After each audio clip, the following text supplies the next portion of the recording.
तर मंडळी, आज माझ्यासोबत एक खूपच भयानक घटना होता राहिली. तर ती काय होती मी तुम्हाला सांगेनच पुढं.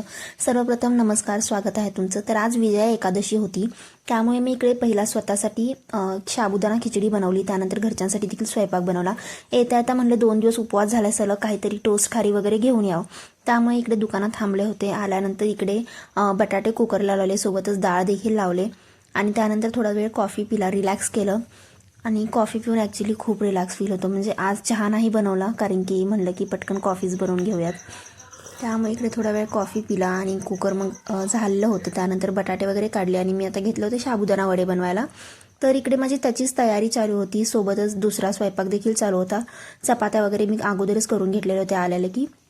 तर जी गोष्ट मी तुम्हाला सांगणार होते ती अशी की मी साबुदाणा वडे बनवायला घेतले. मी वडे बनवले. थोडा वेळ मी त्याला ठेवले होते साईडला, चपात्या करस्तोवर वडे बनवून.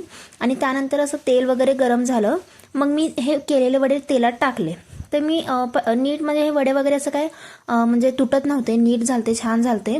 पण आणि मी ते भाजत उभारले होते. पण अचानक काय झालं माहिती आहे का, त्यातून थोडंसं आपण चमचा लावल्यावर ते थोडंसं साईडला असं हे होतं ना, मग तसे थोडेसे साबुदाण्याचे वडा तुटला आणि त्याचे असं त्यातून साबुदाण्याचे 2-3 नग असं म्हणजे जे हे असतात शाबू ते बाहेर आले आणि ते तेलातच होते. त्यामुळे मीही काही एवढं लक्ष नाही दिलं.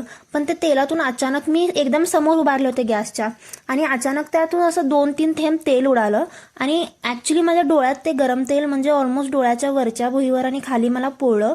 तर मला एवढं सांगायचं आहे की तेलासोबत किंवा असं तळाचे जे काम करायचे असेल तेव्हा प्लीज सावधगिरी बाळगा. आणि आपलं लक्ष नसतं, ह्या गोष्टी अचानकच होतात. तर खूप घाबरले मी एक क्षणासाठी, पण थँक गॉड मी वाचले, देवाची